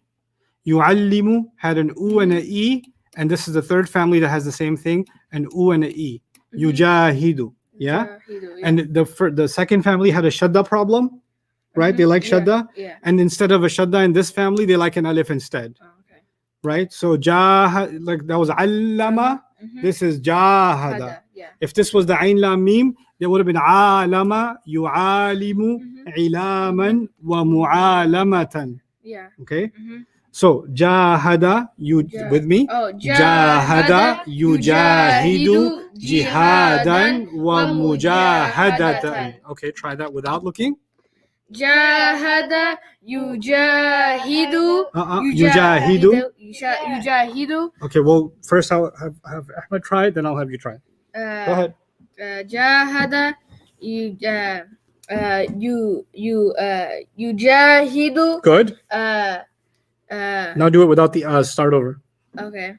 Jahada yujahidu ijhadan. Jihadan. Oh, jihad. If you said ijhadan, you took it back to the Islaman, but Yeah. it's the af'ala family. We're not in the af'ala family. We're in the jahada family. Yeah. Okay, Jihadan. so wa. Okay. Jihadan fahuwa. There's no fahuwa yet. Jihadan wa, because there's two masters. Oh, yeah. So wa means and, right? Oh, yeah. So jahada yujahidu jihadan wa mujahadatan. Mujahadatan. Yeah. Mujahadatan. Yeah. 5 times, both of you. Mujahadatan. Mujahadatan. Mujahadatan. Mujahadatan. Mujahadatan. Now, jahada yujahidu jihadan wa mujahadatan. Jahada. Now look at it and say it 5 times. Jahada yujahidu jihadan. Jihadan. Jihadan. No, there's no fa yet. Wa mujahadatan. Wa mujahadatan. Okay. Jahada yujahidu jihadan wa mujahadatan. Jahada yujahidu jihadan wa mujahadatan. Jahada yujahidu jihadan wa mujahadatan. Now, same thing as before. Fahuwa. We're getting used to that now. Fahuwa. And then the present tense tells you what it's going to be. Yujahidu will become mujahidun. Okay, mujahidun. We did that a couple of times already, right? Yuslimu gave me muslimun. Muslimun. And then yu'allimu gave me mu'allimun, right? So that fahuwa word comes from here. Yeah. Right? Now, the second line is going to be ui. Always uslima. Ullima. Juhida. Juhida. You got to get used to that for every family. It's the same things that are happening. Okay. So the first word is always u'i'a. So uslima, ullima, juhida. And the second words are always you and a. So it was yuslamu, yu'allamu. And this one's going to be? This one's going to be? Yujahidu. Yuslamu, yu'allamu, Hadu. Hadu. Jihadan. And I know what you're going to do. When I ask you to say this from memory, you're going to say juhidu. You're going to say juhidu. Then you're going to say yujahidu. And I'm telling you now, don't listen to the devil. Fight him. Okay. The first word always ends with a. Juhida. Juhida. And the second is yujahadu. The last letter is always off limits. Yeah. That's not part of sarf. That's part of what you do with it later on. Huwa, huma, hum, etc. So juhida, yujahadu. The same 2 words again. What 2 words again? Jihadan. Jihadan wa. Mujahadatan. Right. Mujahadatan. Fahuwa. Fahuwa. Mujahadun. Yes. Mujahadun. You're getting the idea, right? Yeah. Al-amru. Minhu. What was the no close? When this was aslama, then the amr was aslim. Shortcut. That's a shortcut answer. Yeah. When this was allama, the amr was allim. When this is jahada, Jahid. right? فالامر منه جاهد والنهي عنه لا تجاهد والظرف منه. It's already on the screen. Mujahadun. That's right. I did it by memory. Yep. Once you understand how this works, it's not like, oh my God, a whole new family. What am I going to do? Yeah. No, it's actually pretty straightforward because you know, allama yu'allimu. The only new thing really is jihadan wa mujahadatan. Everything else pretty much works the same way. Yeah. It's really the mastar that really significantly changed. Okay, so jahada yujahidu jihadan wa mujahadatan fahuwa mujahidun. Juhida yujahadu jihadan wa mujahadatan fahuwa mujahadun. Al-amru minhu jahid والنهي عنه لا تجاهد والظرف منه مجاهد. Right? So This is going to be a pretty common family in the Quran. So you're going to find words like قاتل يقاتل قتالا ومقاتلة فهو مقاتل قوتل يقاتل قتالا ومقاتلة فهو مقاتل الأمر منه قاتل والنهي عنه لا تقاتل والظرف منه مقاتل. You're going to find جادل يجادل جدالا ومجادلة فهو مجادل جودل يجادل جدالا ومجادلة فهو مجادل الأمر منه جادل والنهي عنه لا تجادل والظرف منه مجادل. You're going to memorize it until your three families are solid. Aslama, allama, jahada. Three families got to be rock solid by tomorrow, okay? So aslama, allama, and jahada. Now, you guys have been itching to know, some of you, what this all means. Why are the different families we have that? So I'm going to explain to you a little bit about why the Arabs have different families, okay? Think of it this way. Every family has multiple roles. They do multiple things, okay? But there's some patterns. So when things come from the Aslama family, then not always, but many times, when you put words in the Aslama family, things happen to someone else, which means it's someone else. It's transitive. Remember, intransitive, it happens to you. I stood, I sat. So many times when you put something in aslama, then it's happening to someone else. But not all the time. Not all the time. And it happens immediately or altogether. Aslama. Okay. Aslama, for example, he surrendered. But it can also mean he surrendered completely, altogether. Okay. Similarly, I'll give you some examples so you can compare the two. The allama family, many times things happen to someone else, or someone or something else, actually. Someone else. Again, transitive, right? But it can be that it happens over time. Not immediately, but over time. It could be spread out. Now, let's take the word knowledge. Ain, lam, and mim. That is knowledge, right? Okay, now watch this. A'lama and allama. I put the ain, lam, mim in the aslama family, and what did I get? I got a'lama.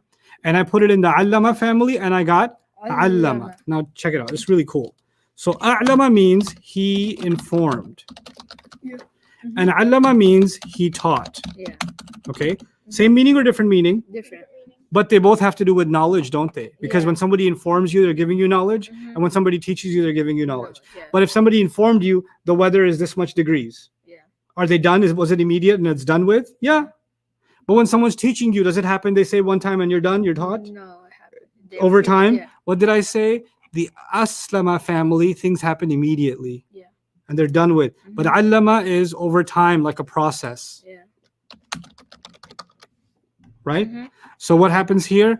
A'lama, he informed. The information was done immediately. I informed you, I'm goodbye. And then allama, I teach you. Then he said, I don't remember. Then I teach you again, I'm confused. Then I teach you again, I don't want to do this. Then I slap you and teach you again. And then, so allama is a process, right? So allama is something that takes time. Now, this doesn't always happen, but it does happen sometimes. It does happen sometimes, right? So depending on the family, sometimes there are words in the Quran that are sometimes in the Aslama family, sometimes in the Allama family. And when they translate it into English translations of the Quran, they translate them the same way. So what they miss is, well, no, Allah said the same thing, but one of them he used the word that is more immediate, and one of them he used the word that is drawn out. So, for example, this doesn't happen all the time with Nazala and Anzala. So Nazala means he came down. Nazala means he came down. If I came down the stairs, who does it affect? You. Yeah, so Nazala actually is intransitive. Remember, intransitive means you cannot add someone or something? So I cannot say he came down something. Okay? Or he came down someone. No, he came down means he himself. Now, if I put it in the Aslama family, Anzala, it means he brought down. He brought down someone. He brought down someone, or he brought down something. So now remember what I said about the anzala family, it affects somebody else. Yeah. Right? So now isn't bringing down affecting whoever you're bringing down or whatever you're bringing down? It's not affecting you. It's affecting the thing. Right? And then anzala, you can, not always, but you can think sometimes that anzala could mean brought down altogether. Right? Yeah. Altogether, like the whole thing. Yeah. Okay? Brought down the house. Yeah. And then when you say nazzala, because this is also used in the Quran, nazzala also means he brought down. But it could mean over time.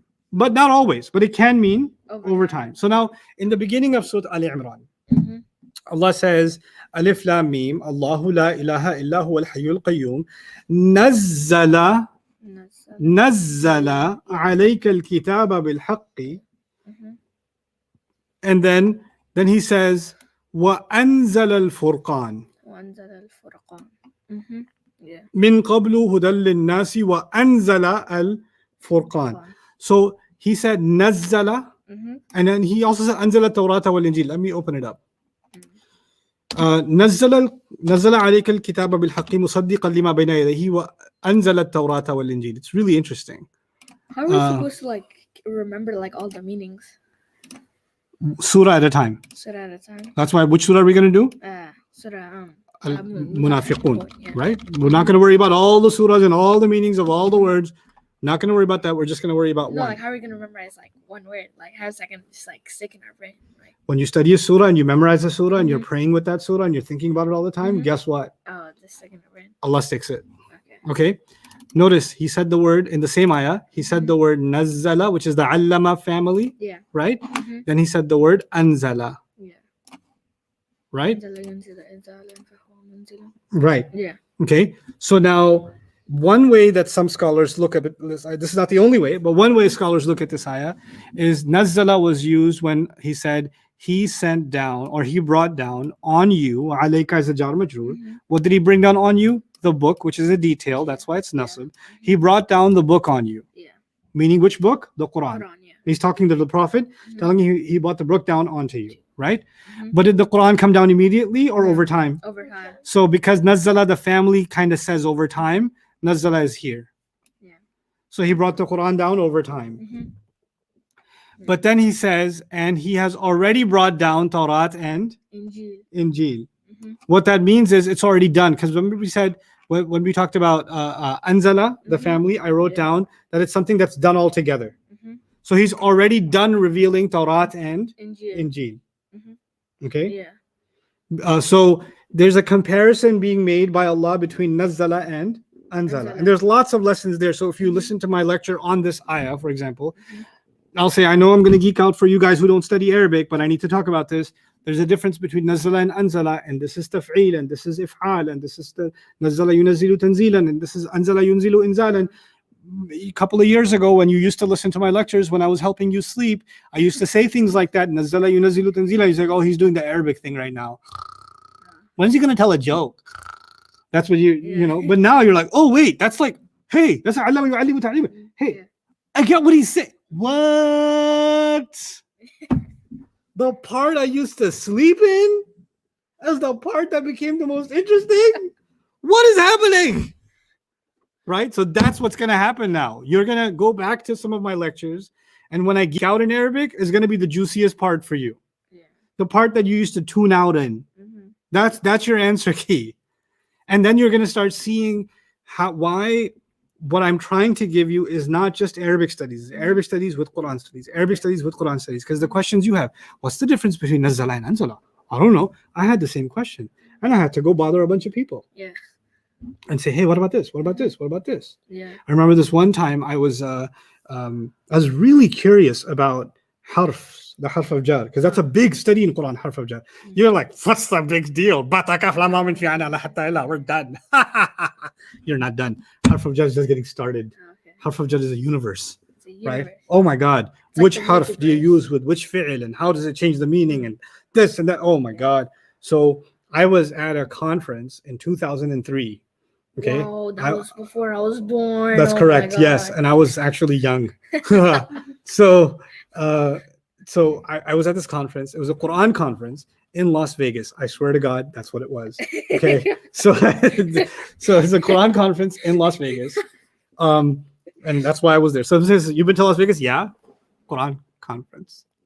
It was true though. So Yeah. it was at the Jamia Masjid. It was a Quran conference, and these scholars were invited from all over the community to come and all over the country. And one of the people that came there was Professor Mustansir Mir, who's an amazing author of Quranic studies. I'll introduce you to these people over time, inshallah. Maybe we'll even get a video call with them or something. Just, you know, chime in with them.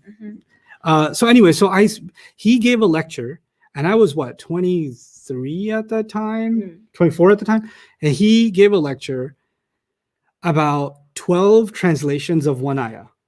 Pickthall, Yusuf Ali, Marbid, you know, like,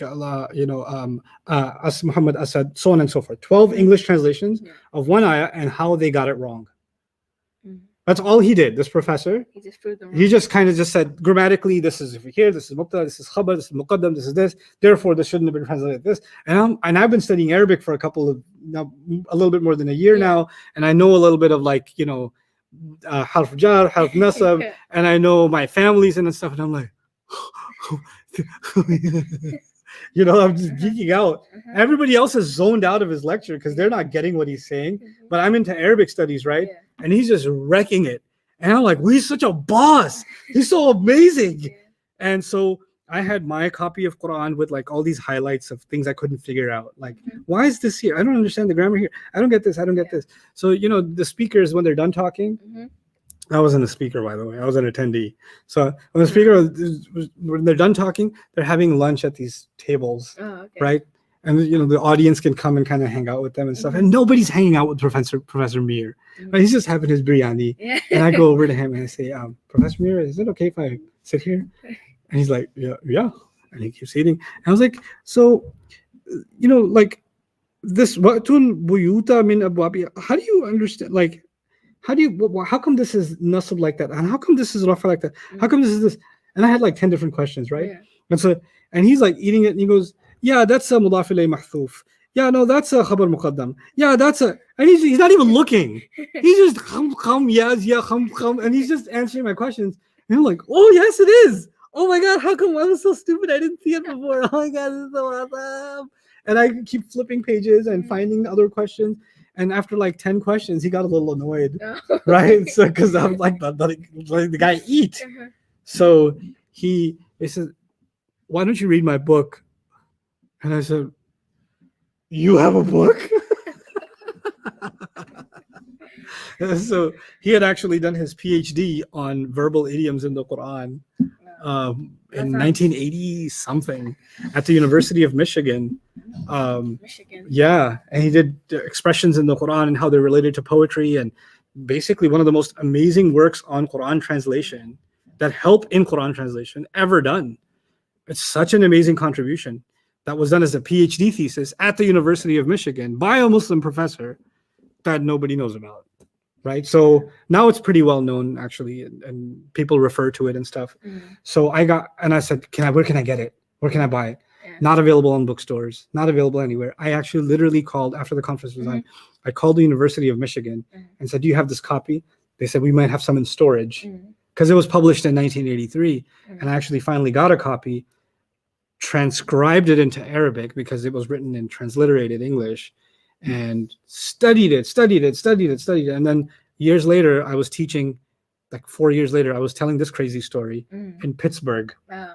I was teaching Arabic class, and one of the people that was there in the class said, actually, Professor Mir's a friend of mine. I know where he lives. Want to go meet him? I was like, yes. So he drove me to Youngstown, Ohio, and I got to meet Professor Mir, and he gave me some of his papers. He's like, you read my book? I was like, yeah, you told me to.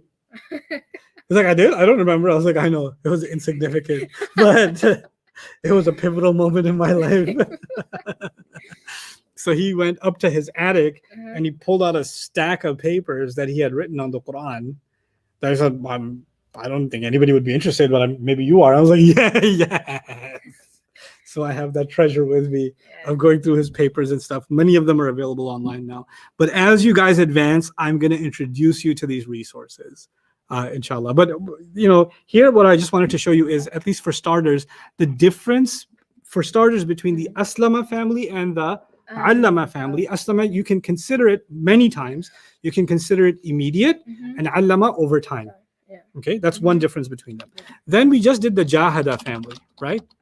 Jahada family. And in the jahada family, what you can think about is many times, not all the time, many times it suggests that one group, one party, or one side is struggling against another side. One versus another. So it's one v1 kind of thing. Okay? So it's like this. So jahada or qatala, for example, means he fought, which means there's somebody on the other side. Right? So, or jadala means in this family, he argued, which means somebody's on the other side. Okay? So khasama, another word, khasama, he debated. Somebody's going to be on the other side. Sha'ara, he competed in poetry. Hawara, he engaged in conversation, aggressive conversation with somebody on the other side. Right? So when you have this word, or even shawara, and it doesn't have to be antagonistic, but shawara, he consulted, and someone's on the other side who's consulting back, right? So there's kind of a little bit of a conflict is inside this family. There's some kind of conflict going on when you put words in this family most of the time, okay? And so each one of them takes the same root, and then it does something to them. By the way, the shadda in allama, right? The shadda can mean over time, but one of the other things sometimes it means is many or a lot. Okay, many or a lot, because the shadda is doubling the letter. So they say it suggests doubling the action or multiple action. So for example, aghlaqa or aghlaqat means she locked. Right? And that's from the aslama family, right? So that happened immediately. So just like somebody just bolted the door, aghlaqat, right? But the Quran says about the minister's wife in the story, ghallaqat al-abwab, she locked. Right? Which is this the allama family. Now normally in Arabic when you lock a door, you say aghlaqa. From the aslama family, because a lock is not a process, it's not over time, it's not like allama teaching, which takes time. So the scholar said, why did she get described with ghallaqa? Maybe because there were lots of doors and she took her time before Yusuf even got there to lock all the possible exits, or that even a single door had multiple locks on it, and so locked, bolted, whatever. And so ghallaqa suggests that like many actions were taken, or over time actions were taken. So it's a premeditated kind of thing, a planned out kind of thing. And all of that came from the fact that ghallaqat was used in that story in Surah Yusuf, as opposed to aghlaqat was used, right? So the depending on the family, the meaning gets kind of enhanced. Really amazing stuff. Really, really amazing stuff. And you learn so much from that. Inshallah, we're going to study a book of just beautiful gems. They really, I don't know how else to describe them. Beautiful gems of why a certain family was used in one place, another family was used in a different place, and what amazing things you learn from that. That's going to be like Balaghatul Kalima, the book. We're going to go through it, inshallah, when you guys get to that stage, because it's a gift to me personally. I consider that one of the most amazing prizes, the work of Dr. Sami al-Ra'i, and I want that for you, inshallah. So be patient, learn the families, learn them well, so you can get to the juicy stuff. I'll give you a taste of the juicy stuff here and there, but you can't get there until you put the work in. Right? So for now, your three families are aslama, allama, and jahada. Okay? Aslama, allama, and jahada. And all of them work the same way. I'll say jahada one more time, and of course, Jawad, you'll create an audio file for them, right? For jahada. So jahada yujahidu jihadan wa mujahadatan fahuwa mujahidun. Juhida yujahadu jihadan wa mujahadatan fahuwa mujahadun. Al-amru minhu jahid wa nahyu anhu la tujahid. وَالظَّرْفُ مِنْهُ مُجَاهَدٌ. That's our third family, okay? And then inshallah, slowly we'll start building our ability to recognize these families and work with them in Quran. What surah did I say we're all memorizing? Al-Munafiqun. Al-Munafiqun. You have 4 to 6 weeks to memorize it. Take your time, don't stress. It's only 11 ayat. Also only 11 ayat. They're long, a little bit long ayat, but only 11 ayat. And the lecture is on under the deeper study section or the deeper look section of Surah or Surah Al-Munafiqun and Bayyinah TV. So you can start listening to a little bit of it at a time. It's a really interesting surah, guys. It's one of the most interesting surahs lectures that I got a chance to do of the Madani Quran. It's really, really cool. And the story behind its revelation, mind-blowing. It really is. So you'll have a lot of fun listening to it anyway, just grasping some of its lessons. My recommendation when you're listening to the lectures on the surah, don't take notes, just listen. And if you want my formula for studying Quran, when you listen to somebody, if I'm the person you listen to for Quran studies, then listen to the same lecture 4 or 5 times. Like same surah 4 or 5 times. Don't move on to another surah. Just listen, and while you're listening to it, you're memorizing it at the same time. That creates a deep bond between you and that surah. That's what you really want. And then it's so much more meaningful when you're praying and you're reciting that surah, right? So we're doing all of this here, but our goal is that it's going to affect us here, right? So we have to do the right things to get to that point. Barakallahu li wa lakum fil Qur'an al-Hakim wa nafa'ani wa iyyakum bil ayati wa dhikr hakim.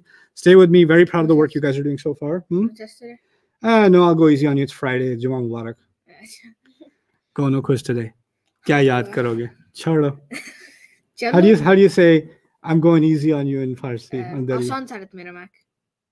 Watch your mouth. What? Asan. Sarat meram. Asan sarat meram. Chutrasti. Okay. Okay. Man, hit us with the